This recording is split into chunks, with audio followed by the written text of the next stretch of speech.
Good afternoon. Welcome to doctors time. Sciatic నరం ప్రయాణించే మార్గంలో నొప్పి వస్తున్నప్పుడు సయాటికా అనే పేరుతో వ్యవహరిస్తారు. నిజానికి సయాటికా అనేది ఒక లక్షణం. వెన్నుపూసల మధ్య నుండే డిస్క్ జారటం వంటి వ్యాధి స్థితులను అనుసరించి ప్రాప్తించే నరాల వ్యాధి స్థితి.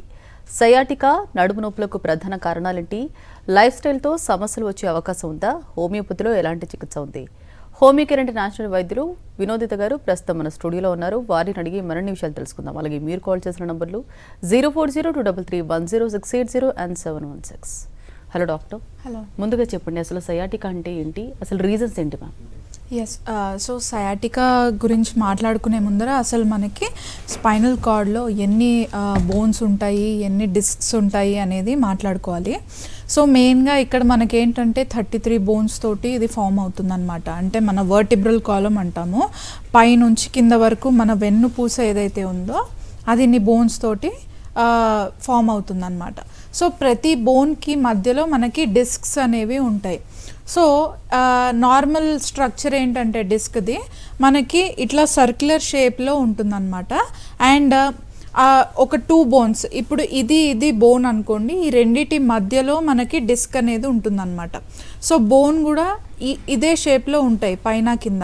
సో కాబట్టి మనకి ఆ రెండిటికి మధ్యలో డిస్క్ ఏదైతే ఉందో అది కూడా అదే షేప్లో ఉండి మనకి 2 స్ట్రక్చర్స్ ఉంటాయి. అందులో ఏంటంటే ఆ డిస్క్కి మధ్యలో ఏదైతే ఉందో అది ఒక జెల్లీ పదార్థం టైప్, మనకి ఇట్లా చిన్నగా ప్రెస్ చేస్తే ఇట్లా బౌన్స్ అయ్యే టైప్లో ఉంటుందన్నమాట. అండ్ దాని చుట్టుపక్కల మొత్తం ఒక ఫైబ్రస్ టిష్యూ తోటి మనకి డిస్క్ అనేది తయారవుతుందన్నమాట. అంటే నార్మల్గా ఈ షేప్లో ఉంటుంది డిస్క్, ఈ రౌండ్లో. అండ్ ఈ మధ్యలో మనకి ఒక బౌన్సీ జెల్లీ పదార్థం టైప్ లాగా ఉంటుందన్నమాట. సో అది మనకి 2 బోన్స్, మనకి పైన వర్టిబ్రల్ కాలంలో ఉండే 33 బోన్స్, ప్రతి బోన్ మధ్యలో ఉండే డిస్క్ ఇలా ఉంటుందన్నమాట. అండ్ ఇక్కడ మనకి ఈ వర్టిబ్రల్ కాలంలో మనకేంటంటే నరాలు అండ్ డిస్క్ అలా డిఫరెంట్ స్ట్రక్చర్స్ ఉంటాయి అన్నమాట. మనకి ఆర్టరీస్, వెయిన్స్, నర్వ్స్ అండ్ ఈ డిస్క్స్. సో మెయిన్గా ఏంటంటే ఇప్పుడు ప్రతి ఒక్క మనకి సర్వైకల్ ఇది 3 పోర్షన్స్గా డివైడ్ అవుతుంది. సో ఈ 3 పోర్షన్స్ ఏంటంటే మనకి ఫస్ట్ థింగ్ మెడ దగ్గర దాన్ని మనము సర్వైకల్ రీజియన్ అంటాము, సర్వైకల్ బోన్స్. సో ఇవి 7 బోన్స్ ఉంటాయి అన్నమాట. అండ్ కింద మనకి నడుం దగ్గర వచ్చేసి 5 బోన్స్ ఉంటాయి. అండ్ మధ్యలో మనకి ఒక 13 బోన్స్ ఉంటాయి. ఇలా మొత్తం కలిపి మనకి వర్టిబ్రల్ కాలమ్ అనేది ఫామ్ అవుతుంది. ఓకే అండి. కాలర్ కూడా లైన్లో ఉన్నారు. రాజు, వెస్ట్ గోదావరి నుంచి మాట్లాడండి, మీ సమస్యను చెప్పండి. Good evening madam. Good evening అండి. ఇది నాకు నడుము నొప్పి ఉందండి. ఎంఆర్ఐ స్టెప్ 4-5 డిస్క్ ప్రాబ్లం ఉందన్నారు. ఓకే. కుడికాలు లాగేస్తుందండి. కుడికాలు లాగుతుంది. ఓకే. ఇది ఎప్పటి నుంచి ఉందండి మీకు ప్రాబ్లము? ఒక 5 months నుంచి. 5 months నుంచి. ఇప్పుడు తగ్గిందండి. ఆల్రెడీ హోమియోపతి కూడా వాడుతున్నాను. ఓకే. బాగా తగ్గింది. ఎక్సర్సైజ్ కూడా చెప్పారు, ఎక్సర్సైజ్ కూడా చేస్తున్నానండి. ఓకే. ఈ లెఫ్ట్ సైడ్ పిర్ర మీద కొంచెం ఎక్కువ ఉంటుందండి, కింద అదేమన్నా. ఓకే ఓకే పర్లేదండి. మీకు ఆల్రెడీ డిస్క్ బల్జ్ ఉందని వచ్చింది ఎంఆర్ఐ స్కాన్లో. అదేం పెద్ద ఇష్యూ అయితే కాదు. మనకి నార్మల్గా మెడిసిన్స్ తీసుకుంటూ ఫిజియోథెరపీ ఎక్సర్సైజెస్ ఆల్రెడీ మీరు చేశానని చెప్పారు. ఆల్రెడీ మీకు రిలీఫ్ ఉంది. అలానే మీరు కొన్ని మంత్స్ కంటిన్యూ చేస్తే ఆ ప్రాబ్లం కూడా తగ్గిపోతుంది. ఓకే అండి. మెయిన్గా అంటే సిమ్టమ్స్ అనేవి సయాటికాకి సంబంధించి అందరిలో ఒకేలాగా ఉంటాయా, ఏమైనా డిఫరెన్స్? సో మెయిన్గా సయాటికా సిమ్టమ్స్ ఏంటంటే మనకి ఒక్కొక్కళ్ళలో ఒక్కొక్కలాగా ఉంటాయి. సో ఫస్ట్ థింగ్ ఏంటంటే కొంతమందికి రైట్ సైడ్ రావడం, కొంతమందికి లెఫ్ట్ సైడ్ రావడం, అండ్ కొంతమందికి బోత్ లెగ్స్లో పెయిన్ ఉండడం. ఫస్ట్ ఆఫ్ ఆల్ సయాటికా అంటే ఏంటి? సో మనకి నడుం దగ్గర ఈ సయాటిక్ నరం అనేది ఒకటి ఉంటుందన్నమాట. సో నార్మల్గా ఈ డిస్క్ బల్జ్లు కానీ లేదంటే డిస్క్ హర్నియేషన్, డిస్క్ డీజనరేషన్ ఇటువంటి ప్రాబ్లమ్స్ ఉన్నప్పుడు ఏమవుతుందంటే ఆ పర్టికులర్ నరం ఏదైతే ఉందో ఆ నరానికి మనము ఎక్కువగా ప్రెషర్ పడుతుందన్నమాట. సో దానివల్ల అది ఒత్తుకుపోవడం వల్ల, నరం ఒత్తుకుపోవడం వల్ల నర్వ్ కంప్రెషన్ అయ్యి ఆ పర్టికులర్ నర్వ్ ఈ మనకి పైన రైట్ సైడ్, లెఫ్ట్ సైడ్ ఇక్కడ హిప్స్ పైన నుంచి స్టార్ట్ అయ్యి మన కింద కాలు మొత్తం సప్లై చేస్తుంది ఆ నరం. సో మెయిన్గా ఈ నరం ఒత్తుకోవడం వల్ల మనకి ఏంటంటే ఎలక్ట్రిక్ షాక్ లాంటి పెయిన్ రావడము, అండ్ కొన్నిసార్లు ఏంటంటే తిమ్మిర్లు కానీ మంటలు కానీ కాళ్ళల్లో, అండ్ ఇంకొకటి కొన్నిసార్లు లేవలేకపోవడం, బ్యాక్ పెయిన్ ఎక్కువగా ఉండడం, స్టిఫ్నెస్ ఎక్కువగా ఉండడం. సో మెయిన్గా సయాటికా 2 sides ఉంటుంది, otherwise right are left side. అది డిపెండ్స్ అపాన్ దట్ పర్సన్. ఎటు సైడ్ వాళ్ళకి ఎక్కువగా ప్రెషర్ పడుతుందో అటు సైడ్ వాళ్ళకి ఆ పర్టికులర్ పోస్చర్ కరెక్షన్ చేసుకుంటే కొంచెం కరెక్ట్ అవుతుంది. లేదు ఇంకా ప్రోగ్రెసివ్ అయితే మెడిసిన్స్ కంపల్సరీగా వాడాలి. ఓకే అండి, మరి స్పాండిలోసిస్ అంటే ఏంటి, రీజన్స్ ఎలా ఉంటాయి? ఎస్, సో మెయిన్గా స్పాండిలోసిస్కి మనకి ప్రాబ్లమ్స్ ఏంటంటే ఈ డిస్క్ మనకి ప్రతిదీ ఈ ఇంటర్వర్టిబ్రల్ డిస్క్స్ ఏదైతే ఉన్నాయో అక్కడ నుంచి స్టార్ట్ అవుతుంది. సో మెయిన్గా ఈ డిస్క్ ప్రాబ్లమ్స్ డిఫరెంట్ ఉంటాయి అన్నమాట. So first thing disc prolapse, disc degeneration, disc bulge. So and ఇట్లా డిఫరెంట్ ప్రాబ్లమ్స్ ఉంటాయి అన్నమాట. సో ప్రతిదానికి డిఫరెంట్ సిమ్టమ్స్ ఉంటాయి. ఓకే అండి, నెక్స్ట్ కాలర్ కూడా లైన్లో ఉన్నారు. చంద్రిక, వైజాగ్ నుంచి. మాట్లాడండి, మీ సమస్యను చెప్పండి. హలో మేడం, నమస్తే. టీవీ వాల్యూమ్ మ్యూట్ చేయండి, మ్యూట్ చేసి మీ సమస్యను చెప్పండి, లేదంటే కాల్ డిస్కనెక్ట్ అయిపోతుందండి. చెప్పండి మీ సమస్యను. మేడం మా హస్బెండ్ కి బ్యాక్ పెయిన్ అండి. ఓకే అంటే ఎల్ఫోరా దగ్గర డిస్క్ కిందకి జారింది అన్నారండి.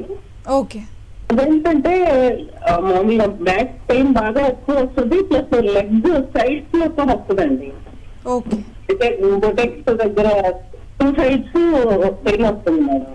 ఓకే ఎప్పటి నుంచి ఉందండి ఈ పెయిన్? దాదాపు ఒక 4 years నుంచి ఉంది మేడం. 4 years నుంచి ఉంది. అంటే డాక్టర్స్ ఏంటంటే లైక్ సర్జరీ పడుతుంది అన్నట్టు కూడా అన్నారు మేడం. ఓకే ఏంటంటే ఇక్కడ మనకి ఆ డిస్క్ మొత్తానికి బయటికి వచ్చిందా లేదా అనేది చూసుకోవాలి. అండ్ ఇంకొకటి ఏంటంటే ఒకవేళ వెయిట్ కానీ ఎక్కువగా ఉన్నట్లయితే, లేదంటే సిట్టింగ్ పోస్చర్లోనే చాలాసేపు ఉంటే కనుక ఇంకా ఎక్కువ ప్రెషర్ పడుతుంది. కాబట్టి ఇప్పుడు పెయిన్ కోసమని మెడిసిన్స్ వాడి దాంతోపాటు కొంచెము మనకి ఫిజియోథెరపీ ఎక్సర్సైజ్ వల్ల కొద్దిగా తగ్గుతుంది అని ఒకవేళ ఎంఆర్ఐ స్కాన్ చూసిన తర్వాత మేము అది చెప్తే కనుక కంపల్సరీగా ఆ ఎక్సర్సైజెస్ చేసుకుంటూ మనం మెడిసిన్స్ వాడినట్లయితే ఆ పర్టికులర్ ఇష్యూ అనేది తొందరగానే తగ్గుతుంది. బట్ దీనికి కొద్దిగా టైం పీరియడ్ పడుతుందమ్మా, ఎందుకంటే 4 years నుంచి ఉందంటున్నారు కాబట్టి రెగ్యులర్గా వాడుకుంటే మంచిది. ఓకే అండి, స్పాండిలోసిస్కి స్పాండిలైటిస్కి ఉన్న డిఫరెన్స్ ఏంటి మ్యామ్? ఎస్, ఐటిస్ అంటే మనకి వాపులు అనమాట. సో మధ్యలో ఏదన్నా ఇన్ఫెక్షన్ వల్ల కానీ దేని వల్ల కానీ అక్కడ పర్టికులర్ ఇదిలో ఏదన్నా డిస్క్ దగ్గర కానీ ఎక్కడైనా మనకి వాపులు కానీ ఏదైనా వచ్చినట్లయితే దాన్ని స్పాండిలైటిస్ అంటాం అనమాట. అండ్ ఇదేంటంటే మామూలుగా డిస్క్ ప్రాబ్లమ్స్ అనమాట. So what are these? ఇందాక మనం చెప్పుకున్నట్లు డిఫరెంట్ టైప్స్ ఉంటాయి. హర్నియేషన్ ఒకటి, మనకి డిస్క్ ప్రొలాప్స్ కానీ డిస్క్ బల్జ్ కానీ స్లిప్డ్ డిస్క్ అంటాము, ఈ 3. అండ్ నెక్స్ట్ థింగ్ వచ్చేసి మనకి డిస్క్ డీజనరేషన్. సో ఈ 3కి మనం డిఫరెన్షియేట్ చేసుకుందాము. సో ఫస్ట్ థింగ్ ఏంటంటే మనకి disc bulge, slipped disc prolapse అంటే ఏంటి? సో ఇప్పుడు 2 bonesకి మధ్యలో ఇందాక డిస్క్ ఉందని చెప్పుకున్నాం కదా. సో అది మధ్యలో ఏదైతే జెలీ స్ట్రక్చర్ ఉందో దానికి ఒకవేళ ఈ పక్కన ఫైబ్రస్ స్ట్రక్చర్ ఏదైతే ఉంటుందో దానికి ఏదైనా ఇష్యూ వస్తే ఆ జెల్లీ అనేది బయటికి వస్తుంది అనమాట. సో దాన్ని ప్రొలాప్స్డ్ డిస్క్ అన్నా స్లిప్డ్ డిస్క్ అన్నా అంటాము. ఓకే అండి, నెక్స్ట్ కాలర్ కూడా లైన్లో ఉన్నారు. శ్రీనివాస్, ఖమ్మం నుంచి. మాట్లాడండి, మీ సమస్యను చెప్పండి. హలో, నమస్తే అండి. నమస్తే అండి, చెప్పండి సార్. అదే డిస్క్ ప్రాబ్లం ఉందండి. అది ఓకే ఎప్పటి నుంచి అండి? 4 years పైన అయిందండి. ఓకే ఎక్కడండి? ఏమండి? ఎక్కడ? రైట్ సైడ్, మనకి నడుం దగ్గర అండి? నడుము దగ్గర అండి. ఓకే అయితే అది పెద్దగా ఇప్పుడు నొప్పి లేదు. ఏదైనా బరువు మోసినప్పుడు కానీ లేకపోతే వంగున్నప్పుడు కానీ కొద్దిగా నొప్పి చేస్తుంది. టాబ్లెట్ ఎప్పుడన్నా ఒకటి వేస్తున్నాను. ఓకే ఇప్పుడు దాని వల్ల ప్రాబ్లం ఏమైనా ఉంటుందండి? ఇప్పుడు అది నొప్పి వచ్చినా కానీ కొద్దిగా పెద్దగా పట్టించుకోవట్లేదు నేను. దాని మీద ఏమైనా ప్రాబ్లం ఉంటుందా? ఇప్పుడు ఆపరేషన్ చేయించుకోవాల్సి వస్తుందా? ఏం పని చేస్తుంటారండి మీరు? నేను ఆటో తోలుతుంటానండి. ఓకే. సో ఫస్ట్ థింగ్ ఏంటంటే ఏమన్నా ఇబ్బంది వస్తుందా అని అంటే ఫస్ట్ ఆ రిపోర్ట్ అనేది ఒకసారి చూస్తే తెలుస్తుంది ఎంతవరకు ప్రోగ్రెస్ అయింది అని చెప్పి. సో దాన్ని బట్టి మనకి ఏమైనా కాంప్లికేషన్స్ ఉంటాయా అనేది చూసుకోవచ్చు. బట్ జనరల్గా ఒకవేళ డిస్క్ ప్రాబ్లం మనకి నడుం దగ్గర ఉన్నట్లయితే ఎటువంటి ప్రికాషన్స్ ఫాలో అవ్వాలి అంటే ఎక్కువసేపు సీటింగ్ పొజిషన్లో ఉండకూడదు అనమాట. అంటే కూర్చునే ఎక్కువసేపు ఉంటే ఆ పర్టికులర్ పొజిషన్ దగ్గర మనకి కింద వైపు ప్రెషర్ ఎక్కువ పడడం వల్ల ఇంకా ఎక్కువ అవుతుంది నొప్పి. అండ్ అట్లీస్ట్ ఒక 1 అవర్లో 10 minutes వాక్ అనేది చేయాలి. అండ్ సెకండ్ థింగ్ వచ్చేసి ఎక్కువగా బరువులు ఎత్తద్దు అనమాట. ఈ ప్రికాషన్స్ ఫాలో అవ్వండి. అండ్ మీకు ఇంకా ఏమైనా కాంప్లికేషన్స్ ఉంటాయా లేదా అనేది మీ రిపోర్ట్ చూసి చెప్పగలుగుతాము. ఒకసారి దగ్గరలో ఉండే బ్రాంచ్ని కలవండి సార్. ఓకే అండి, నెక్స్ట్ కాలర్ కూడా లైన్లో ఉన్నారు. ప్రవీణ్ బెంగళూరు నుంచి మాట్లాడండి, మీ సమస్యను చెప్పండి. నమస్తే మేడం. నమస్తే అండి. ఇది నా ఎంఆర్ఐ తీయించుకున్నాను మేడం. అది L345 ప్రాబ్లం ఉందన్నారు. ఓకే. ఏమో ఎక్సర్సైజ్ చేయమన్నారు. ఎక్సర్సైజ్ చేస్తుంటే కొంచెం ఇంకా పెయిన్ పెరుగుతుంది. అది ఇందాక ఒక కాలర్ చెప్పినట్టు ఒకసారి లెఫ్ట్ సైడ్ లాగుతుంది, ఒకసారి రైట్ సైడ్ బటక్ దగ్గర. ఓకే. సర్జరీ అవసరమా లేకపోతే వాకింగ్ చేస్తూ ఉంటారండి ఈవినింగ్ 1.5 hours. కానీ ఎక్కువసేపు చేసినా మరి పెయిన్ వస్తుంది. ఒక 5 minutes కూర్చోవడం, వాక్ చేయడం అలా చేస్తూ ఉంటారు. సర్జరీ అవసరం అక్కర్లేదా? హోమియోపతికి కలిపితే బెటర్ అంటారా? యా. సో మీ వెయిట్ ఎంత అండి? నాది 85 అండి. ఓకే. సో బేసిక్గా ఇక్కడ మనకి 2 sides ఆల్టర్నేట్గా మీకు పెయిన్ వస్తుంది కదా. సో దాన్ని మనం మెడిసిన్స్ తోటి కంట్రోల్ చేసుకోవచ్చు. సర్జరీ వరకు వెళ్ళాల్సిన అవసరం లేదు. బట్ దెన్ ఒకసారి మనము ఎంఆర్ఐ రిపోర్ట్ అనేది చూస్తే ఇంకా క్లియర్ కట్గా మీకు ఎన్ని రోజులు పడుతుంది అనేది నేను చెప్పగలుగుతాను. సో ఇక్కడ ఏంటంటే మనము 2 sides ఆల్టర్నేట్గా వస్తుంది కాబట్టి మీ పోస్చర్ చేంజెస్ చేసుకోవడం కానీ అండ్ ఎక్కువగా సిట్టింగ్ పొజిషన్లో లేకుండా ఉండడం అండ్ ఏమేం చేస్తే తొందరగా తగ్గుతుంది అనేది నేను చెప్తాను. దగ్గరలో ఉండే బ్రాంచ్ని కలిస్తే మీకు ఏంటంటే అక్కడ ఇంకా ఏం చేయాలి అండ్ ఎన్ని రోజులు పడుతుంది అనేది క్లియర్గా ఎక్స్ప్లెయిన్ చేస్తాము. డెఫినెట్గా మీకు హోమియోపతి హెల్ప్ అవుతుంది. ఇన్ కేస్ స్పాండిలోసిస్ నెగ్లెక్ట్ చేస్తే ఎలాంటి కాంప్లికేషన్స్ ఉంటాయి? ఎస్. సో మెయిన్గా ఇక్కడ మనము ఒకవేళ ఈ ప్రాబ్లమ్స్ని నెగ్లెక్ట్ చేసినట్లయితే అక్కడ మనకి పర్టికులర్ ఏ డిస్క్ ఒకవేళ డీజనరేట్ అయిపోయింది అనుకోండి. సో మధ్యలో ఉండే డిస్క్ నార్మల్గా ఇంత ఉంది. సో ఆ డీజనరేట్ అయితే మనకి చాలా చిన్నగా అయిపోతుంది అనమాట. సో దానివల్ల మనకేంటంటే 2 bones అనేవి దగ్గరగా వచ్చేయడం అండ్ స్టిఫ్నెస్ ఎక్కువ అయిపోతుంది. దానివల్ల మనం నార్మల్గా కూడా నడవలేకపోతాము. నార్మల్ సిట్టింగ్ పొజిషన్ ఇప్పుడు నార్మల్గా కూర్చునేది కూడా చాలా ఇబ్బంది అవుతుంది అనమాట. అండ్ సెకండ్ థింగ్ వచ్చేసి మనకి నర్వ్ కంప్రెషన్ ఉండడం వల్ల అసలు నడవటానికి ఇబ్బంది అండ్ కొన్నిసార్లు సెన్సేషన్స్ కూడా లేకుండా ఉండడం కూడా చూస్తాము. క్రాంప్స్ ఎక్కువగా రావడము. సో ఇవన్నీ కూడా ఎక్కువగా చూస్తాము. నెక్స్ట్ కాలర్ కూడా లైన్లో ఉన్నారండి. కోటేశ్వరరావు పల్నాడు నుంచి మాట్లాడండి, మీ సమస్యను చెప్పండి. మేడం నమస్తే మేడం. నమస్తే అండి. మేడం నా నడుము నొప్పులు వస్తున్నాయండి, కాళ్ళు తిమ్ముర్లు కూడా వస్తున్నాయండి. మీ ఏజ్ ఎంత అండి? నా ఏజ్ 40 అండి. ఓకే అండి. ఎప్పుడన్నా స్కాన్ తీయించారా మీరు? ఒకసారి స్కాన్ తీయించారండి, నరం అరిగినదని చెప్పి అన్నారండి. ఓకే. మంచి ట్రీట్మెంట్ ఉంది మీకు. మేడం చెప్పండి. వెన్నుపూస నరం అరిగినది, మెడిసిన్ వాడాలి అని చెప్పి అన్నారు మేడం. ఓకే. 1 నెల వాడా. ఓకే. తర్వాత వాడలేదు మేడం. ఓకే. ఎన్నేళ్ల నుంచి ఉందండి ఈ ప్రాబ్లం? మేడం ఇది దగ్గర 2 సంవత్సరాల నుంచి వస్తుందండి. మధ్యలో ఒకసారి వాడా. ఓకే. ఒకసారి హోమియోపతి గుంటూరు హోమియోపతిలో వాడానండి 1 నెల. అది మళ్ళీ ఇక్కడ వాడితే హోమియోపతిలో వాడమంటారా లేకపోతే అక్కడ మెడిసిన్ వాడమంటారా మేడం? సో మీకుండే ప్రాబ్లంకి 1 monthలో మీకైతే రిలీఫ్ ఉండదు అని మీకు అర్థమైంది కాబట్టి ఇప్పుడు మెయిన్గా ఏంటంటే కొన్ని నెలల పాటు కంటిన్యూస్గా వాడినట్లయితే మీకు ఆ మధ్యలో ఏదైతే డిస్క్ బల్జ్ అయిందో సో అక్కడ మనకి ప్రాపర్గా మళ్ళీ నార్మల్గా అయ్యే ఛాన్సెస్ ఉంటాయి అన్నమాట. సో దాన్ని నార్మల్గా చేసుకోవడానికి మీకు ఇంకా క్లియర్గా ఎక్స్ప్లెయిన్ చేస్తారు. తప్పనిసరిగా ఒకసారి హోమియో కేర్కి వచ్చి మీరు చూపించుకోండి. మీకు ఇంకా ప్రాబ్లం ఏదైతే ఉందో అది కొంచెం క్లియర్గా చెప్తే కనుక ఇంకా క్లియర్గా ఎలాబరేట్ చేసి మీకు ఎక్స్ప్లెయిన్ చేస్తారు. ఓకే అండి, మరి సర్వైకల్ స్పాండిలోసిస్ అంటే ఏంటి, ఎలాంటి రీజన్స్ అలాగే సిమ్టమ్స్ ఉంటాయి? ఎస్. సో సర్వైకల్ స్పాండిలోసిస్ అంటే ఫస్ట్ థింగ్ ఏంటంటే మనకి నెక్ దగ్గర 7 బోన్స్ ఉంటాయి. సో దీన్ని సర్వైకల్ వర్టిబ్రల్ కాలమ్ అంటాం అనమాట. సో మనకి మెయిన్గా ఈ నెక్ బోన్స్ దగ్గర సేమ్ అదే డిస్క్ ప్రాబ్లం. ఒకవేళ అది డిస్క్ బల్జ్ ఇందాక మనం మధ్యలోనే ఆపేసాము. సో మెయిన్గా ఏంటంటే ఈ ఫైబ్రస్ టిష్యూ ఏదైతే ఉందో దానికి మధ్యలో మనకి జెల్లీ టైప్ ఉంటుంది అనమాట. సో ఏదైనా ఒక చిన్న రప్చర్ కానీ ఈ ఫైబ్రస్ డిస్క్ దగ్గర జరిగింది అని అనుకోండి, సో ఈ మధ్యలో ఏదైతే ఉందో సో అది కొద్దిగా బయటికి రావడం జరుగుతుంది. దాన్ని మనము డిస్క్ బల్జ్ కానీ లేదంటే స్లిప్డ్ డిస్క్ కానీ అంటాం అన్నమాట. సో మెయిన్గా ఇటువంటివి జరిగినప్పుడు ఆబ్వియస్గా నార్మల్ స్ట్రక్చర్ లేదు కాబట్టి అక్కడ పెయిన్ అనేది ఎక్కువ ఉంటుంది. అండ్ సేమ్ థింగ్ ఏంటంటే పైన మన కింద కాళ్ళకి సప్లై చేసే నరాలు and also lower part of the బాడీకి సప్లై చేసే నరాలు ఉంటాయి. అదే పైన మనకి నెక్ దగ్గర ఏంటంటే మనకి షోల్డర్స్ అండ్ అప్పర్ బాడీకి సప్లై చేసే నరాలు ఉంటాయి అన్నమాట. సో ఇక్కడ మనకి ఒకవేళ ఇక్కడ ఎక్కువగా ప్రెషర్ పడినట్లయితే దానివల్ల ఏమవుతుందంటే ఆ నరాలు ఒత్తుకుపోయి మనకి షోల్డర్ దగ్గర నుంచి మనకి చేయి వరకు ఎలక్ట్రిక్ షాక్ లాంటి సెన్సేషన్ రావడం, లేదంటే చాలా గట్టిగా నరం లాగినట్లు అవ్వడము, అండ్ ఆల్సో పెయిన్ అనేది ఎక్కువగా ఉండడం, నార్మల్గా ఇట్లా చేయి కూడా వాళ్ళు పైకి ఎత్తలేకపోవడం.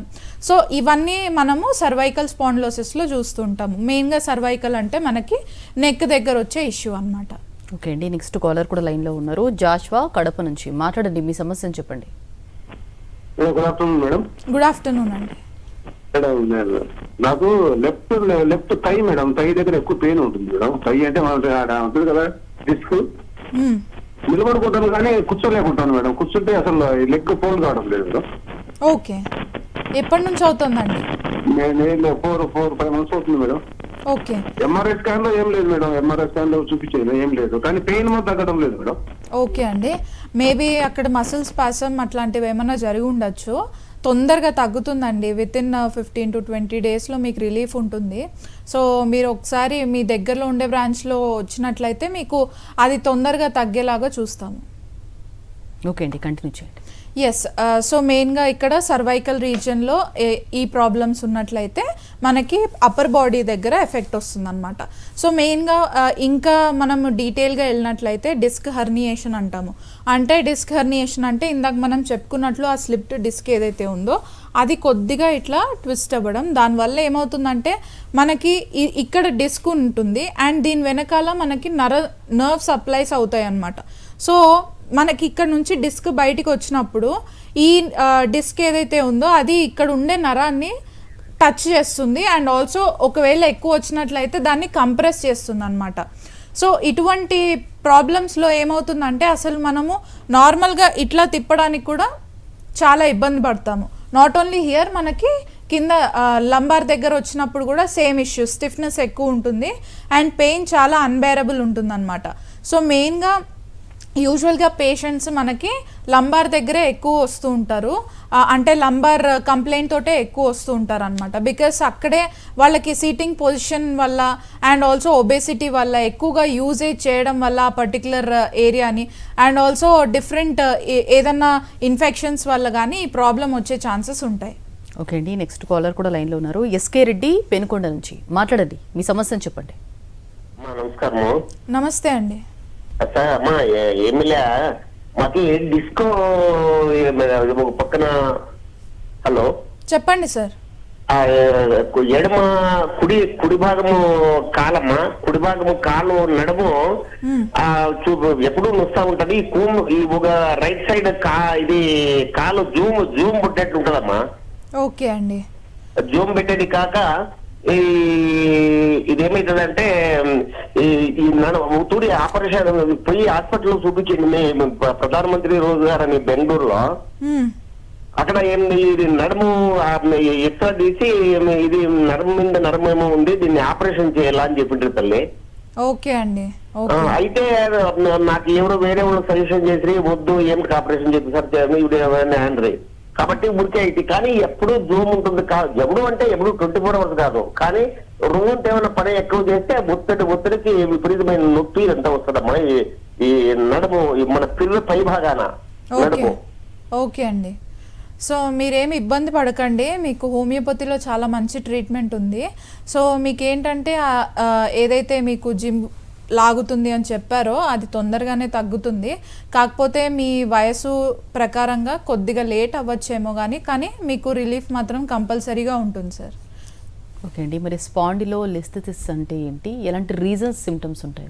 సో మెయిన్గా మనకేంటంటే ఇక్కడ రీజన్స్ కాజెస్ అనేది ప్రతి ఒక్క ప్రాబ్లమ్కి సేమ్ అండి. సో మెయిన్గా ఏంటంటే మనకి ఫస్ట్ థింగ్ ఒబెసిటీ. సో ఎక్కువగా మనము వెయిట్ ఎక్కువగా ఉన్నందువల్ల ఏమవుతుందంటే మనకి ఆబ్వియస్లీ మనం ఏదన్నా చేయడానికి పర్టికులర్ పోస్చర్ ఉంటుంది. ఒకవేళ వెయిట్ ఎక్కువగా ఉన్నట్లయితే ఆటోమేటిక్గా మనము ఆ వెయిట్ వల్ల కొద్దిగా బెండింగ్ పోస్చర్కి వచ్చేస్తాము. సో దీనివల్ల ఏమవుతుందంటే మనకి ఆ పర్టికులర్ డిస్క్ దగ్గర మనకి ఇబ్బందులు వస్తాయి. సో మెయిన్గా ఈ ఒబెసిటీ వల్ల. అండ్ సెకండ్ థింగ్ ఏదన్నా ఇంజురీ అవ్వడం. సో దీనివల్ల ఏమవుతుందంటే మనకి ఆ ఏరియాలో ఇంజురీ అవ్వటం వల్ల కూడా ఈ ప్రాబ్లమ్స్ రావచ్చు. అండ్ థర్డ్ థింగ్ ఏంటంటే మనకి ప్రెగ్నెన్సీ టైంలో కూడా కొన్నిసార్లు ఇటువంటి ప్రాబ్లమ్స్ వచ్చే ఛాన్సెస్ ఉంటాయి. అండ్ దెన్ నెక్స్ట్ వచ్చేసి సిట్టింగ్ పోస్చర్స్ సరిగ్గా లేకపోవడం అండ్ ఆల్సో స్టాండింగ్ పోస్చర్స్ సరిగ్గా లేకపోవడం అండ్ ఎక్కువగా over use of that particular bone. And next thing వచ్చేసి మనకి ఆ పర్టికులర్ బోన్ దగ్గర ఏదైనా చిన్న ఫ్రాక్చర్ కానీ జరిగినట్లయితే ఈ ప్రాబ్లమ్స్ వచ్చే ఛాన్సెస్ ఉంటాయి అన్నమాట. ఓకే అండి, నెక్స్ట్ కాలర్ కూడా లైన్లో ఉన్నారు. సుమన్ బాబు విజయవాడ నుంచి మాట్లాడండి, మీ సమస్యను చెప్పండి. Madam good afternoon madam. Good afternoon అండి. నా పేరు సుమన్ మేడం. చెప్పండి సార్. మేడం నాకు May 6th గుంటూరులో సర్జరీ అయింది మేడం. ఓకే, ఎక్కడండి? నాకు ఉదయ్ హాస్పిటల్ మేడం. లేదు, ఎక్కడ సర్జరీ అయింది? నాకు L5S1 డిస్క్ బంద్ అయిందని చెప్పి MRI రిపోర్ట్ లో వచ్చింది మేడం. ఓకే. అయితే నేను డిస్క్ వాళ్ళు బంద్ అయింది రిమూవ్ చేశారు. సో దాని తర్వాత నుంచి బాగా పెయిన్ వస్తుంది సివియర్ గా. ఆఫ్టర్ సర్జరీ నుంచి లెగవడానికి, నుంచోడానికి, కూర్చోడానికి చాలా ప్రాబ్లం అయిపోతుంది. కాళ్ళు మోకాళ్ళు నీస్ కింద కన్ను ఉంటుంది కదా మేడం, అవునండి, అవి నైట్ టైం నిద్రలో పట్టేను చాలా డిస్టర్బెన్స్ చేస్తున్నాయి మేడం రెండు కాళ్ళకి. బాడీ ఏమవుతుంది, తుమ్మినా దగ్గినా గానీ బ్యాక్ పెయిన్ ఎక్కువ అయిపోతుంది మేడం. ఓకే అండి.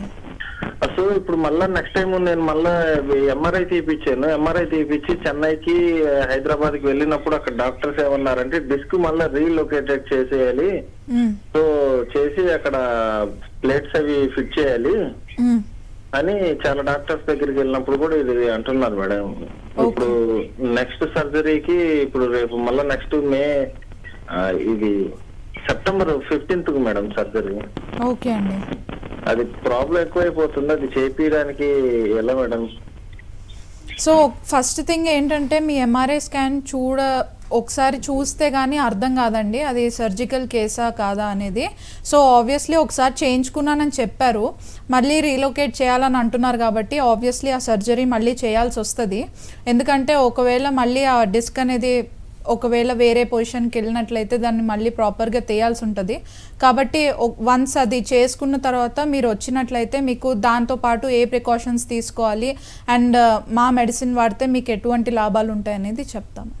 ఓకే అండి, మరి లుంబార్ స్పాండిలోసిస్ అంటే ఏంటి, రీజన్స్, సిమ్టమ్స్ ఎలా ఉంటాయి? ఎస్, సో లంబార్ అంటే కింద మనకి బ్యాక్, లోవర్ బ్యాక్ అన్నమాట. సో అక్కడ మనకి ప్రాబ్లమ్స్ రావడాన్ని లంబార్ స్పాండిలోసిస్ అంటాం అనమాట.